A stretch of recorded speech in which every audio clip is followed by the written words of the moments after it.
गागरोन का किला बोल रहा हूं। मैं राजस्थान के झालावाड़ जिले में स्थित एक पहाड़ी दुर्ग हूं। सब तरफ पानी होने की वजह से मुझे जल दुर्ग के रूप में भी जाना जाता है। मैं राजस्थान का एक ऐसा किला हूं जिसको बिना किसी नींव के बनाया गया है। मुझे सीधा नुकीली पहाड़ी पर बनाया गया है। मैं काली सिंध और आहू नदी के संगम पर बना एक बहुत ही अद्भुत और आकर्षक किला हूं।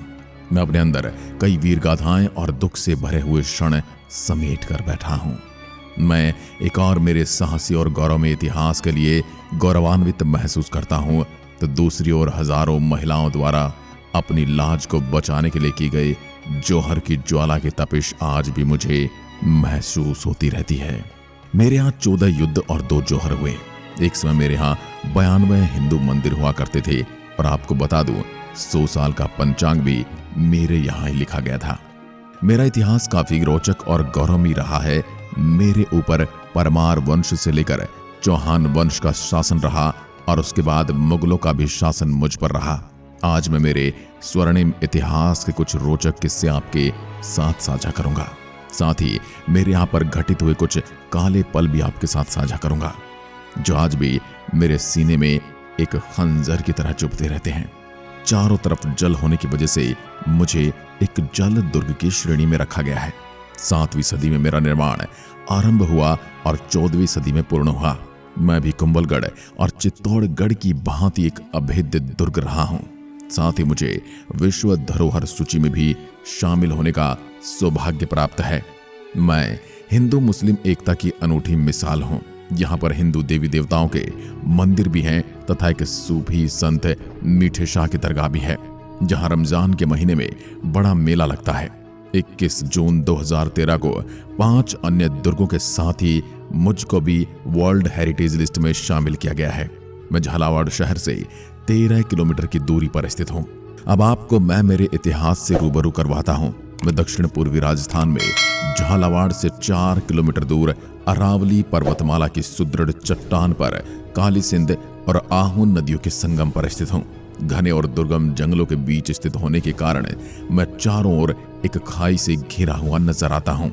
मेरे ऊपर पहले परमार राजपूतों की एक ब्रांच डोढ़ा राजपूतों का अधिकार था। मेरा निर्माण डोढ़ा राजपूतों द्वारा ही किया गया था। उनके नाम पर ही मैं डोढ़ागढ़ या घुलेरगढ़ कहलाया।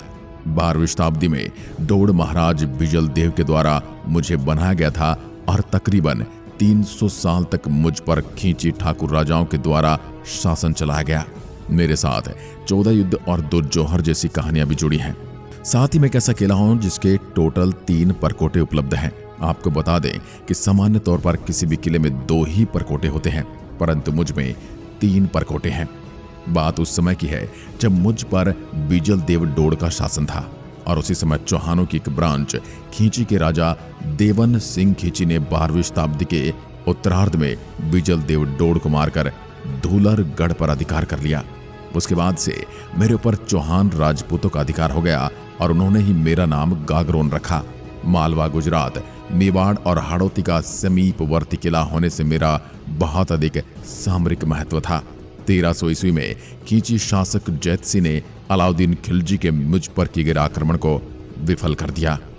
चौहान राजवंश में एक बड़े राजा प्रताप सिंह खींचे हुए, जो बाद में संत बन जाते हैं और संत पिंपा के नाम से मशहूर हो गए, और वो अपने छोटे भाई अचलदास खींची को अपना राज सौंप कर चले गए। 1423 ईस्वी में मांडू के सुल्तान होशंग शाह ने गागरोन पर आक्रमण किया। तब मेरे यहाँ के शासक अचलदास खींची ने केसरिया किया और वीरगति को प्राप्त हुए, और मेरे यहाँ की वीरांगनाओं ने जौहर किया, जिसकी आंख की ज्वाला आज भी मेरी दीवारों को तपिश महसूस कराती है। करीबन 14वीं शताब्दी के मध्य तक मैं एक समर्थ रियासत बन चुका था। इसी कारण से मालवा के मुसलमान घुसपैठिए राजाओं की बुरी नजर मुझ पर पड़ी।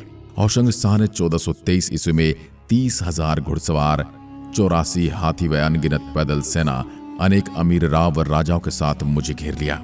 मेरा पानी से चारों ओर से घिरा होने की वजह से होशंग शाह किले में प्रवेश न कर सका और गढ़ के बाहर पड़ाव डाल दिया। मुश्किल के समय पूरे नगर के लोग गागरोन किले में ही शरण लेते थे। यहाँ पानी और अनाज के उचित भंडार थे। इसी वजह से होशंग शाह के आक्रमण के बावजूद कई महीनों तक नगरवासी दुर्ग में सुरक्षित रहे। अंत में होशंग शाह को पता चला कि नदी से एक मार्ग की सहायता से पानी किले में जाता है। किले में ही अनाज की व्यवस्था है, अतः उसने नदी में गाय का मांस डलवा दिया। दूषित पानी और अनाज की कमी के चलते मजबूरन होशंग शाह से सैन्य शक्ति में कमजोर अचलदास को युद्ध के लिए किले से बाहर आना पड़ा। ये हमले में हार निश्चित थी। इस कारण कायरता के साथ मरने से अच्छा राजा अचलदास ने सेना सहित युद्ध करने का सोचा। दुश्मन सेना संख्या में बहुत ज्यादा थी तो हार निश्चित थी, तो सभी ने साका करने का सोचा और सर पर केसरिया बांधकर मेरे यहां से रणबांकुरे दुश्मन सेना पर बिजली की तरह टूट पड़े। इस युद्ध में अचलदास वीरगति को प्राप्त हुए। हालांकि इस युद्ध में दुश्मन सेना के भी कई सैनिक मारे गए थे। राजा अचलदास की हार के बाद मालवा की हजारों स्वाभिमानी महिलाओं ने मुगल सैनिकों के हाथ में आने से अच्छा अपनी जान को निछावर करना समझा और इस प्रकार एक निश्चित दिन सभी महिलाओं ने जौहर कर लिया। इस जौहर में राजपूत महिलाओं के अलावा अन्य जाति की महिलाएं भी शामिल थी। यह मेरे यहाँ का प्रथम साका था। बाद में 1437 ईस्वी में मुझ पर खींची शासक पाल हसनी ने पुनः अधिकार कर लिया। 1444 ईस्वी में मालवा के सुल्तान महमूद खिलजी प्रथम ने एक बार मुझे फिर से अपने अधिकार में लिया। तब किले की महिलाओं ने जौहर किया। ये मेरा दूसरा साका था। उसके बाद महमूद खिलजी ने मेरे में एक और कोट का निर्माण कराकर उसका नाम मुस्तफाबाद रखा।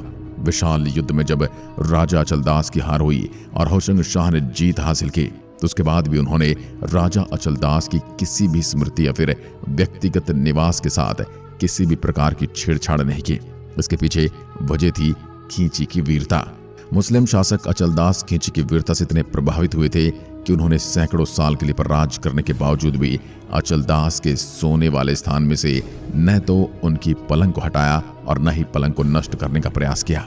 साल 1950 तक अचलदास खींची की पलंग उसी जगह पर मौजूद थी जहां पर जब अचलदास खींची जिंदा थे। हर शाम पलंग पर लगे बिस्तर को साफ किया जाता है। उस पलंग को व्यवस्थित करने का काम राज्य सरकार ने एक नाई को सौंप रखा था। उस पलंग के बिस्तर पर 5 रुपए रोज मिलते थे। कहा जाता कि एक दिन यह रुपए मिलने की बात नाई ने किसी और से कह दी, तब से रुपए मिलने बंद हो गए। लेकिन बिस्तरों की व्यवस्था जब तक कोटा रियासत में रही बदस्तूर चलती रही। कोटा रियासत के राजस्थान में विलय के बाद यह परंपरा धीरे धीरे समाप्त होने लगी। तदनंतर हिंदू सम्राट राणा सांगा ने पुनः मुझ पर अधिकार कर मुझे मेदिनी राय को सौंप दिया। 1532 ईस्वी में गुजरात के बहादुर शाह, 1542 ईस्वी में शेर शाह सूरी, 1562 ईस्वी में अकबर ने मुझ पर आधिपत्य स्थापित कर लिया था। शाहजहां ने मुझे कोटा के राव मुकुंद सिंह को दे दिया और 1948 ईस्वी तक मैं कोटा राज्य के ही अंतर्गत रहा। तिहरे परकोटे से सुरक्षित मेरे में सूरज पोल, भैरव पोल तथा गणेश पोल प्रमुख प्रवेश द्वार हैं। गागरोन दुर्ग स्थापत्य में विशाल जौहर कुंड, राजा अचलदास और उनकी रानियों के महल, नक्कार खाना, बारूद खाना, टकसाल, मधुसूदन और शीतला माता के मंदिर, सूफी संत मीठे साहब की दरगाह और औरंगजेब द्वारा निर्मित बुलंद दरवाजा प्रमुख है। मैं वीरों की वीरता का केंद्र रहा हूँ। मैं खींची राजपूतों के पराक्रम का प्रतीक रहा हूँ। मैं हिंदू मुस्लिम एकता का प्रतीक गढ़ रहा हूँ। जहाँ संत पीपा की मठ भी है। धनुषाकार द्वार, शीश महल, जनाना महल, मर्दाना महल की शिल्पकारी अपने आप में अनूठी है। मेरे अंदर अनेक स्मारक, जलाशय, कुएं, भंडारण भी बने हुए हैं। मेरे यहाँ तिहिरा परकोटा बना हुआ है और उसको जालिम सिंह ने बनाया था, जिस वजह से उसको जालिम कोट कहते हैं। अचलदास खींची मेरे यहाँ के पराक्रमी शासक थे। जब होशंग शाह ने मुझको अपने कब्जे में लिया तो उसने कभी भी अचलदास के शयन कक्ष के साथ कोई छेड़खानी नहीं की थी। कुछ लोग बताते हैं कि मेरे आज भी कोई पैरालौकिक शक्तियां निवास करती हैं। लोग मानते कि राजा आज भी अपने महल में आकर पलंग पर सोते हैं तथा हुक्का पीते हैं। बांधकाम के नजरिए से देखा जाए तो राजस्थान में मेरी गिनती बेजोड़ किलो में होती है। और आपको बता दूं कि मेरी सबसे मुख्य बात यह है कि मेरी सिक्योरिटी सिस्टम को निर्माण करते समय काफी मजबूत बनाया गया था। मेरे चारों तरफ काफी ऊंची पर्वतमाला स्थित है, जिसकी वजह से मुझको कुदरती तौर पर सुरक्षा प्राप्त है। मेरा निर्माण इस प्रकार से कराया गया था कि गागरोन किला दूर से किसी भी व्यक्ति को न दिखाई दे। इसलिए अक्सर दुश्मन को दूर रहने पर ही मैं स्पष्ट तौर पर दिखाई देता था और यही वजह है कि दुश्मन दूर से मेरी सिचुएशन के बारे में सटीक अंदाजा नहीं लगा पाते थे। मेरा निर्माण करने के लिए बड़े बड़े पत्थरों से निर्मित शिला का इस्तेमाल किया गया था।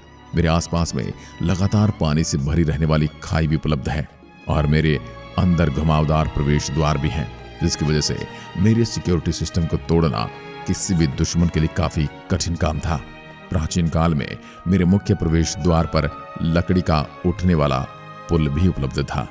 मुझ पर मुगल शहंशाह शाहजहां ने भी अपना शासन चलाया था, परंतु आगे चल करके उन्होंने राव मुकुंद सिंह को मुझे सौंप दिया था। बता दो कि राव मुकुंद सिंह कोटा के राजा थे। इस प्रकार शाहजहां के द्वारा राव मुकुंद सिंह को किले का अधिकार सौंपने के बाद किले पर ठाकुरों का अस्तित्व हो गया था। मेरे बारे में यह है कि समय समय पर अलग अलग राजा के द्वारा मेरा निर्माण करवाया गया था और 18वीं शताब्दी आते आते तकरीबन 5 बार मेरे क्षेत्र को विस्तारित किया गया था। अब बात करते हैं आप मुझ तक कैसे पहुंच सकते हैं। उससे पहले मैं आपको बता दूं कि मेरा घूमने का टिकट 50 रुपए है। मेरे यहाँ आने के लिए फ्लाइट, ट्रेन या बस किसी का भी चुनाव कर सकते हैं। मेरे यहाँ का सबसे नजदीकी हवाई अड्डा कोटा हवाई अड्डा है, जो तकरीबन झालावाड़ से सिर्फ 82 किलोमीटर की दूरी पर स्थित है। भारत के मुख्य शहरों से यात्रा करके कोटा हवाई अड्डे आया जा सकता है और कोटा एयरपोर्ट से झालावाड़ के लिए आप कैब, टैक्सी भाड़े पर ले सकते हैं या राजस्थान रोडवेज की बस से यात्रा करके झालावाड़ पहुंचा जा सकता है। अगर आप मुझ तक आने के लिए ट्रेन का चुनाव करते हैं तो उसके लिए बता दूं कि झालावाड़ का निकटतम रेलवे स्टेशन रामगंज मंडी में है, जो झालावाड़ से लगभग 26 किलोमीटर की दूरी पर स्थित है। रेलवे स्टेशन से मेरे तक पहुंचने के लिए आप टैक्सी, कैब, यहाँ के स्थानीय वाहनों की मदद ले सकते हैं। अगर आप सड़क मार्ग से झालावाड़ आना चाहते हैं, राजस्थान के प्रमुख रोडवेज के माध्यम से अन्य प्रमुख शहरों से जुड़ा हुआ है। इस मार्ग पर कई राजनीतिक वाहन और निजी बसें हैं जो झालावाड़ के सभी आसपास के मुख्य शहरों से जोड़ती है। वहां से आप अपनी कार या फिर टैक्सी से आप मुझ तक पहुंच सकते हैं। मेरे यहाँ घूमने का सबसे अच्छे समय की बात करें तो मेरे यहाँ आने के लिए सर्दियों के महीनों के दौरान यानी अक्टूबर, फरवरी का समय सबसे अच्छा समय होता है, क्योंकि इस दौरान मौसम दिन में काफी अच्छा रहता है और रात सर्द होती है। झालावाड़ शुष्क जलवायु के साथ एक बहुत गर्म क्षेत्र में स्थित होने की वजह से गर्मियों के मौसम में यहाँ की यात्रा करना उचित नहीं है। तो जहां तक हो सके मुझे घूमने का प्लान सर्दियों में ही बनाएं। तो दोस्तों, ये थी झालावाड़ के गागरोन किले के बारे में संपूर्ण जानकारी। आपको वीडियो कैसा लगा हमें कमेंट करके जरूर बताएं। साथ ही वीडियो में